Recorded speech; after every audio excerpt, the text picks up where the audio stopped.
Sejam bem-vindos ao Movimento 140. No vídeo de hoje, nós vamos responder à pergunta: afinal, por que os portugueses falam tão diferente dos brasileiros? Mas antes, já curta esse vídeo e se inscreva no canal para acompanhar mais conteúdos como este.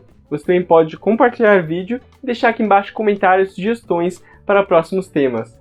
Nós também estamos no Instagram, basta procurar por movimento.140. O brasileiro que já viajou para Portugal, conheceu algum português ou mesmo viu vídeos de portugueses conversando, sabe que não é sempre tão fácil de entender, apesar de ser a mesma língua. E às vezes parece até uma outra língua. E não é nada raro que o brasileiro peça ao português para repetir uma palavra ou outra, ou até mesmo falar um pouco mais devagar. É claro que há palavras diferentes que podem causar sim estranhamento, mas o mais curioso é quando a palavra é exatamente a mesma nas duas variedades, e mesmo assim o brasileiro tem que ouvir duas vezes para poder finalmente dizer: "Ah, entendi". Mas se a língua portuguesa veio de Portugal há 500 anos, será que o português brasileiro se diferenciou tanto assim para causar esse estranhamento? Em que momento as duas variedades se distanciaram tanto? Alguns linguistas chamam esse processo paradoxal de arcaicidade dinâmica. E vocês podem comentar aqui embaixo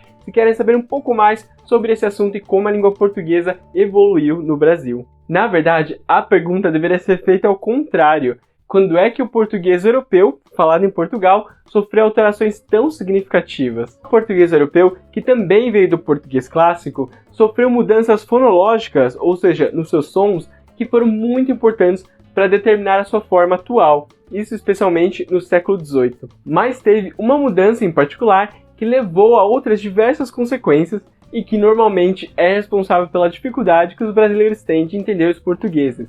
É a redução das vogais pretônicas. A língua portuguesa é uma língua acentual, ou seja, que vai ter o ritmo da sua fala marcado predominantemente pela tonicidade, se a vogal é mais aberta ou mais fechada. Para as sílabas tônicas, as possibilidades para a vogal são praticamente as mesmas, tanto no português europeu quanto no português brasileiro, com algumas poucas exceções, como por exemplo, telha, telha, lei, lei. O problema está mesmo nas vogais átonas, tanto nas pré-tônicas, antes da sílaba forte, quanto nas pós-tônicas, depois da sílaba forte. Vamos dar uma olhada em alguns exemplos. Em posição pré-tônica, antes da sílaba forte, a vogal O do português brasileiro corresponde ao U do português europeu, como vemos, por exemplo, em morar e murar. Ainda em posição pré-tônica, nós temos a diferença do A mais aberto no português brasileiro e do A mais fechado no português europeu, como vemos em pagar e pagar. Nós ainda temos a diferença dos Es, ou seja, pegar e pegar. Já na posição pós-tônica, depois da sílaba forte, nós temos as mesmas diferenças no A e no E. Como nós vimos antes, o A aparece mais fechado no português europeu.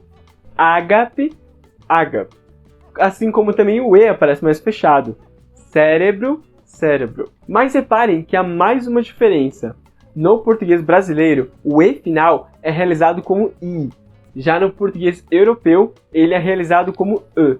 E muitas vezes, esse E no final da palavra desaparece completamente, principalmente no português coloquial. E é justamente o apagamento da vogal que faz o português europeu soar tão diferente. E se a vogal é o núcleo da sílaba, é razoável pensar que o apagamento dessa vogal nas posições átonas afeta diretamente a estrutura silábica do português, já que isso provoca encontros de consoantes que não estavam previstos na língua. E isto, a princípio, viola todos os parâmetros básicos da estrutura silábica da fonologia do português, mas que acontecem na fala coloquial do português europeu. Por exemplo, deem uma olhada no que acontece quando há o apagamento de algumas vogais nas palavras pequeno e soterrar, assim como acontece muito no português europeu.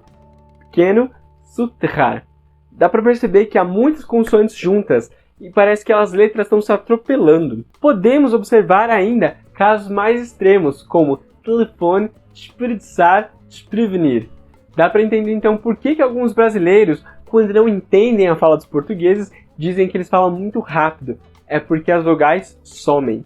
E é por isso que alguns estrangeiros dizem, ao ouvir esses encontros consonantais, estar ouvindo uma língua como o russo e não uma língua latina. Até aqui, nós vimos como o fenômeno da redução das vogais pretônicas é muito importante para caracterizar o português europeu atual e também é o principal fator de estranhamento para os brasileiros.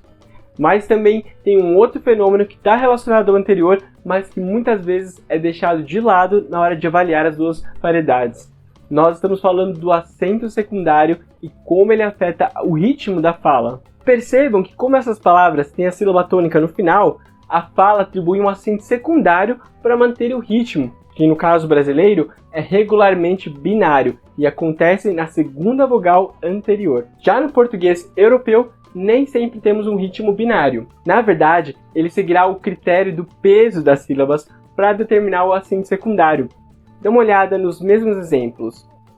Lavandaria, vagabundagem e cavalaria. Reparem que nas duas primeiras palavras, o ritmo segue o padrão binário do português brasileiro. Já na última palavra, o acento secundário cai na primeira sílaba. E isso não é nenhum acaso. Acontece que, no português europeu, além de uma certa tendência de acentuar o começo da palavra, o acento secundário vai cair na terceira sílaba antes da tônica, se não houver nenhuma sílaba pesada depois. Como nós temos, por exemplo, as nasais de lavandaria e vagabundagem, que prolongam as sílabas. Se não temos sílabas pesadas, começamos a entender por que o ritmo é tão diferente entre o português brasileiro e o português europeu.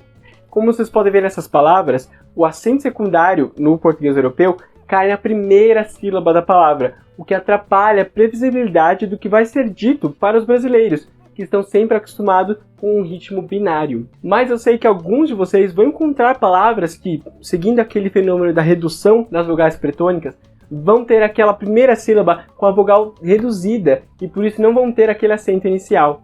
E ao mesmo tempo, essas mesmas palavras vão ter no português brasileiro a primeira sílaba marcada pelo acento secundário, contrariando a binaridade que nós falamos antes. Esses casos acontecem quando antes da palavra nós temos uma preposição ou uma conjunção, que são chamadas de palavras funcionais. O curioso é o seu comportamento na fala das duas variedades.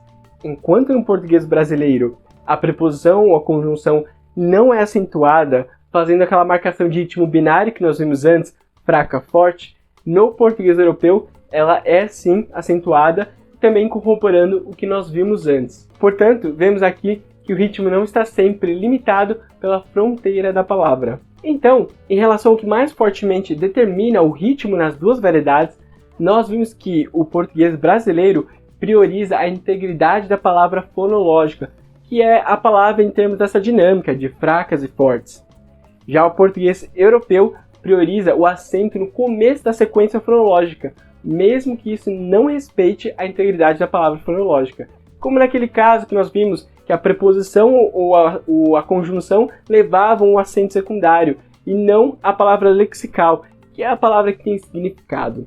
Esse é um assunto muito complexo e há muito que ser discutido ainda, mas o objetivo desse vídeo era justamente mostrar as principais diferenças na fala entre o português brasileiro e o europeu que causam esse estranhamento típico quando o brasileiro não tem o costume de, por exemplo, ouvir portugueses conversando. Mas o contato com a outra variedade faz com que nosso cérebro se acostume com o ritmo e com as reduções silábicas, sem que a gente precise falar o tempo todo aquela típica frase. Pode repetir, por favor? Muito obrigado por ver esse vídeo até o final. Não se esqueça de curtir e também de se inscrever no canal para acompanhar mais conteúdos como este.